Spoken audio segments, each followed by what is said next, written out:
Siyempre dahil kinakareer ng Momshi ang pagzuzumba eto at dahil naasikaso ko naman din ang aking panganay for school, sinundo ba talaga namin si Papa dahil siya na naman ang cause of delay for today's video. So eto na nga at buong pamilya na naman kaming ihahatid si Pinky.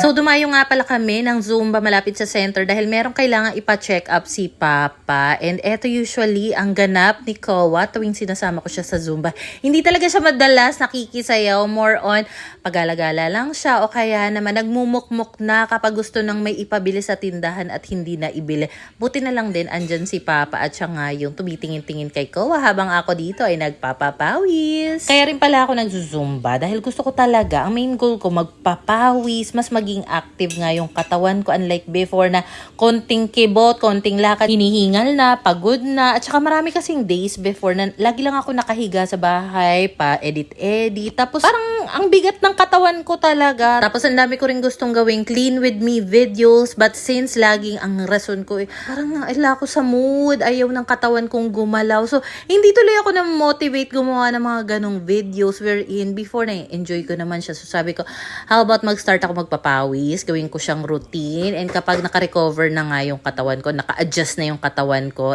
i-push na natin yung pag-clean with me kasi ilang bahay na rin yata yung napangakuan ka. Nalilinisan ko po yung bahay niyo hanggang ngayon. Hindi ko pa napupuntahan. Pasensya na po. So, di ba nag-Zumba nga ako? Tapos pag uwi ko, naabutan ko na ang lakas ng music sa bahay. Si Pinggoy, busy sa kusina.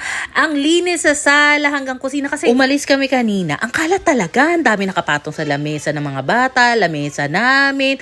Tapos pagdating ko nga, nakapagwalis siya, nakapag-mop na siya. Tapos, wala lang, thank you my love. Resting niya nga pala. Kaya ayan, for the kilos nga siya. So, hindi na muna ako nag-shower kasi nga, pagoda ang Momshi. Nagpalit lang ako ng damit and magpapahinga muna ako. Tapos may nakita akong bagong dating na parcel. Kaya eto, binuksan ko na nga siya. So, bagong workout bag ko siya. Actually, nakita ko to, parang ginagamit siya sa mga nag-hike. Yung tipong kailangan lang ng small bag. Nagustuhan ko siya kasi meron ako dating natanggap na backpack na pang outdoor. Binigay ko kay Papa. Gusto ko pa rin kasi na maliit na backpack para kapag mag-exercise ako, tapos gusto ko naka-backpack ako, eto. So, pinili ko yung color violet or purple nila kasi para match lang sa running shoes ko. Ang ganda-ganda ng bag! Tapos, around hapon naman, lumabas kami kasama si Pinggoy dahil rest day niya pa nga rin. So, bumili lang kami konti doon sa may Pasita Mini Mart. Tapos, bumili kami ng, buko juice, yung mga street food, ganyan, nakakamiss din yung ganito pa minsan-minsan. And finally, meron ng kapalit, etong dustpan namin sa labas. Kasi yung luma naming dustpan dito, hindi talaga nakakadampot na mga dumi. Laging lumulusot lang sa ilalim. Napipikon ako. Usually, yan mga upos ng sigarilyo dito sa harap namin. Kung ano-anong basura. Hindi ko malinisan ng ayos. So, etong dustpan na ito, worth it naman. Dahil isang ganun ko pa nga lang ng walis. Nakakadampot na siya ng basura. Kung bet yun ng ganitong dustpan, o kaya yung maliit na backpack na pinakita ko kanina, lagay ko na lang yan sa comment section. Nasa showcase ko rin yan. Sobrang craving satisfied ako dito. Sana pala nagdagdag ako ng fish balls at saka kikiam. Well, anyway, eto pala yung niluto kanina ni Pinggoy. Pork binagoongan at dito na nga lang din ako nag-dinner sa bahay ni Papa. Kain na, cellphone ng cellphone Mamaya na, nakakain ko nga lang Alam mo, ang sarap ng pagkakaluto ni Pinggoy nung pork binagoongan. Medyo may konting anghang siya. Kaso yung mga bata, ayaw talaga nila. Gusto nila itlog. So, si Papa ang nagluto ng scrambled egg. Tapos, ayan, naghain na lang ako ng kanin dito. Si Pinky wala pang gana kumain. Kaya naman, si Kowa lang muna ang pakakainin natin. At ginamit ko na nga ulit itong food tray. Kasi sobrang nakutan ako sa kanya. Walnut nga pala itong color na napili kong food tray. Naisip ko, maganda siyang gamitin. Especially kung meron kayong mga restaurant, karinderya, o kaya mga food business para kapag isa-serve yung pagkain, medyo shala-shala yung dating na. Can you tell me the story of this drawing, please? What is this? One day there was Grandma chasing Romy and Mira. Suddenly there was a grandma saying, "What are you doing? I will eat you." And then the huntrix ran away from Grandma. And the grandma said, "Hey, I just want to Galing-galing ng baby ko. Ang galing talaga mag-drawing ng pink alisahan ako. So kinabukasan nga pala, pagising sa akin ni Pinggoy, ayan ang naabutan ko. Nagluto na siya ng aming breakfast. Actually, kanina pa talaga niya ako pinapabangon. Hindi talaga ako makabangon-bangon. But anyway, nakakain na nga kami. Napaliguan ko na si Pink, kinaasikaso ko na siya. At syempre, for the Zumba na nga ulit ako. At yung mga chismis sa balat ko, kayo na talaga ang mag-adjust. Naalala ko tuloy dati, high school yata kami. Nakakainis yung PE uniform namin. Imbes sa jogging pants, bloomer. Tapos dati kasi matindi talaga yung peklat-peklat ko sa leg. During high school, hindi maiwasan yung mga crush-crush. So, sobrang insecure ko talaga noon. Especially kapag PE time. Kasi hindi talaga ako makatingin sa mga crush ko noon. Pero na-realize ko, talagang normal talaga kapag medyo bata-bata pa tayo. Hindi pa tayo ganun ka-mature na nakakain talaga tayo ng mga insecurities natin. Unlike kapag tumanda na tayo or mas naging matured na tayo, parang wala ka na talagang pakialam. Keber ka na sa sasabihin ng iba. Hindi na nagmamatter yung opinion nila. So, eto nga pala, ang pinakabago kong terno na sportswear. 2XL nga pala yung size na suot ko. And ang ganda ng shorts niya. At saka, even yung shirt, as in, gustong-gusto ko talaga siya.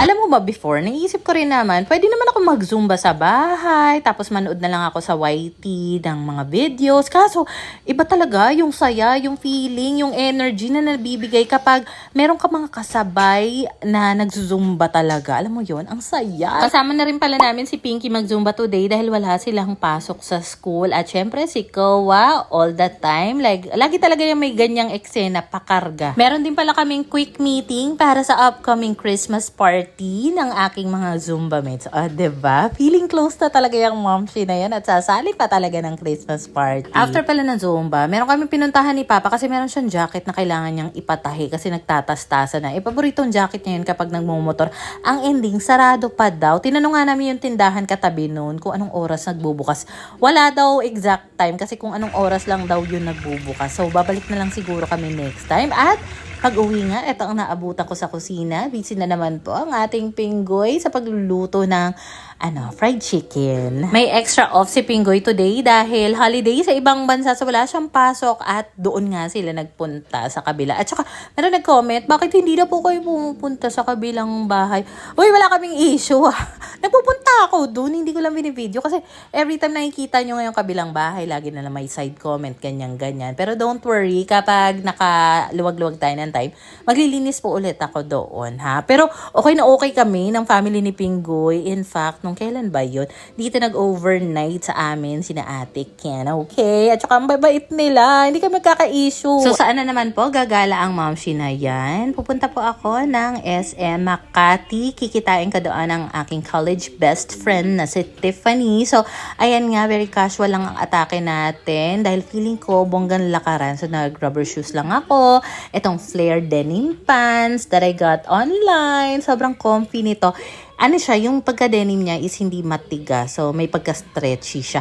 Medyo nawala lang din ako nito. Kasi hindi ako familiar sa pagkikitaan naming lugar, which is saan? Salad Stop. Ang dami ko pang inikot, naganda ligaw-ligaw pa ako. Kung alam ko lang, Diyos ko, pagbaba lang pala ng One Ayala itong Salad Stop. At ayan na nga ang aking best friend. So, meron kasi siyang pinuntahang expo work kineme. And dito nga kami nagkita. Kasi, napag-usapan namin sa group chat namin ng mga college besties ko nga itong Salad Stop. Kaya naman, nung nakalaman ko na free today, si Bestie, sabi ko, kita tayo. Saan tayo kakain? Salad Stop na lang. So, ayun na nga.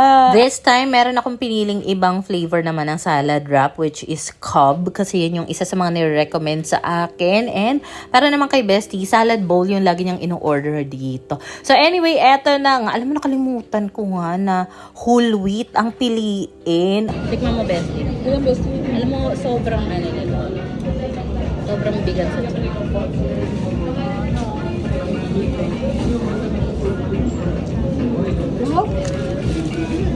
Kaya naman. Diba? Sarap.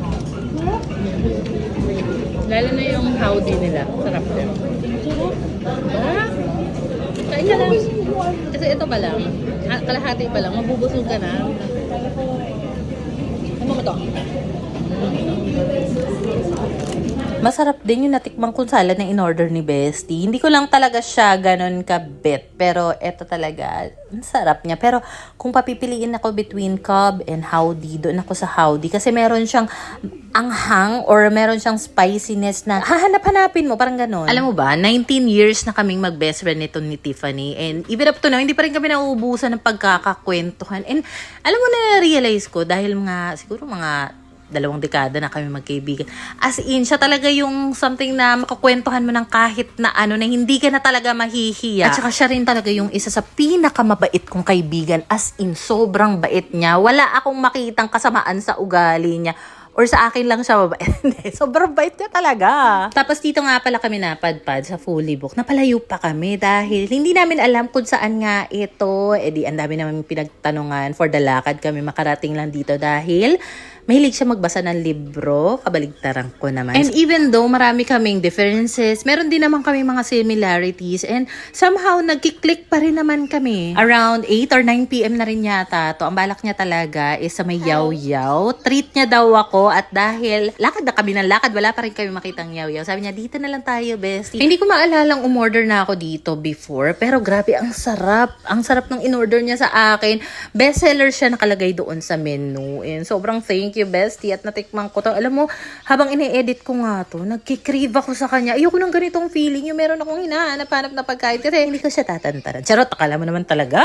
O, diba? Hindi na talaga naubusan na pagkukwentuhan ng dalawang babaitang yan. So, ayun lang naman. Dahil I think once a year lang talaga nagkakaroon kami ng ganitong alone time ni bestie. Kaya sinusulit na rin talaga namin. Ayun lang muna for today's video. Follow me for more.